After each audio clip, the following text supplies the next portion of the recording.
Welcome back to The Explainer. Today, we're unpacking something incredibly fascinating and honestly a little challenging. It's a piece called The Architecture of Eternal Warfare. If you've ever watched the news, seen global conflicts drag on for literal decades, and just thought, why do these peace treaties keep failing? Well, the source material we're exploring today offers a pretty sobering answer. It completely flips the script on how we understand armed conflict. We're moving away from looking at individual battles, troop movements, or borders, and instead we're going to examine the underlying foundations of why conflicts sustain themselves. We're looking at the hidden mechanics of modern war. Okay, let's dive into this, because the whole text centers around one incredibly disruptive thesis. Wars are not to be won, they must be ongoing. Just let the profound cynicism of that statement sink in for a second. Right? We are so culturally and historically conditioned to think of war as a finite endeavor. Our history books teach us about conflicts that have clear beginnings, decisive middles, and definitive ends. Someone declares victory and signs a treaty on a battleship. But this text suggests that in the modern era, that's actually an illusion. Many armed conflicts are no longer designed to be won. Instead, they're meticulously engineered to become a perpetual state of existence. To really grasp this paradigm shift, we kind of have to let go of our traditional notions of warfare. We usually think of war as just a brutal means to a very specific end. You fight to achieve a tangible goal. Maybe it's capturing a vital port, stopping an imminent threat, or reclaiming a border. Once you hit that objective, the fighting is supposed to stop. But the eternal warfare model challenges that completely. It suggests that war transforms into a continuous, self-sustaining entity. It shifts from being a finite countdown, like sand running through an hourglass, to a set of interlocking gears spinning in an infinite loop. This forces us to ask a terrifying question. What if the actual goal of a conflict isn't to defeat the enemy, but simply to keep the conflict going? Now, what's really interesting about this slide is it brings us to the core concept of the text, defining conflict as a system. According to the source, war isn't just an isolated series of tragic events. It is a highly complex system equipped with its own internal logic, its own economy, and its own survival instincts. Think of it like a massive industrial machine. Once that machine is turned on, it immediately begins generating its own momentum and actively creating the rationale for its continued existence. When you read the headlines about a sudden ceasefire collapse, it's rarely just a failure of diplomacy. Under this framework, it is the system actively protecting itself. The original spark that started the fire almost doesn't matter anymore because the fire has learned exactly how to feed itself. Let's move to these core pillars and see how this builds. Because every machine requires fuel to keep running.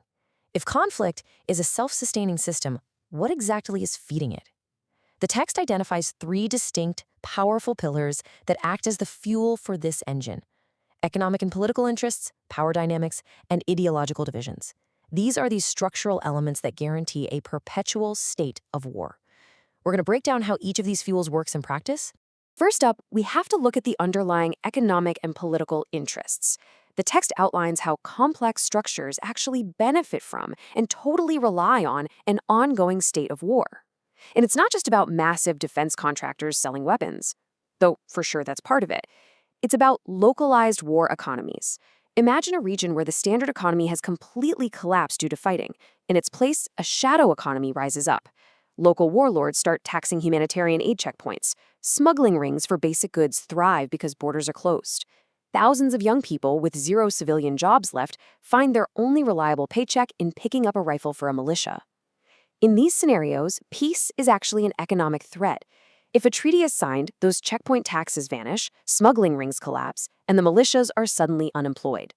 The system relies on the hostilities to survive financially. The second fuel is power dynamics, which introduces a rather tragic irony into our understanding of leadership during wartime. The maintenance of war acts as an incredible shield for existing power structures and hierarchies.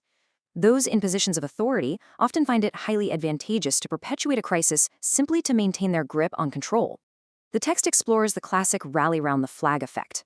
When a nation is at war, leaders can invoke emergency wartime powers.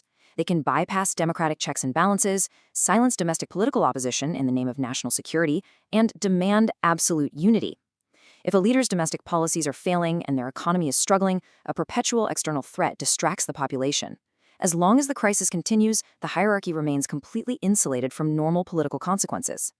And this brilliantly illustrates our third pillar. Because beyond the tangible realities of money and political control, the machine requires psychological fuel. deep-seated ideological divisions. The system deliberately manufactures a toxic environment where the opposing side is completely dehumanized. This isn't just about disliking your neighbor. It is a systematic propagation of fear through media, state rhetoric, and even education.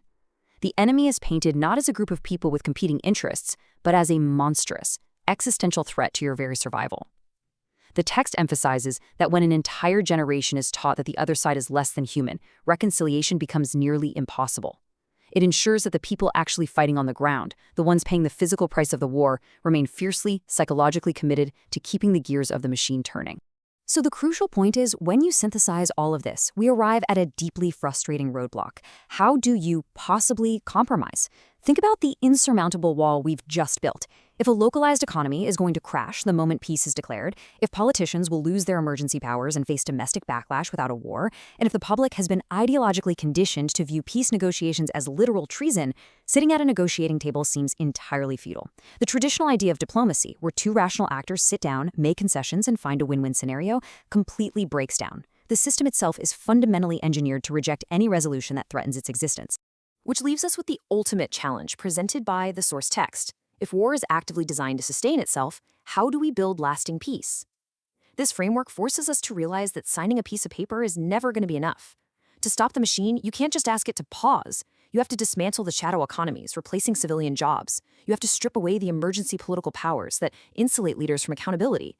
And you have to somehow deprogram generations of manufactured existential hatred.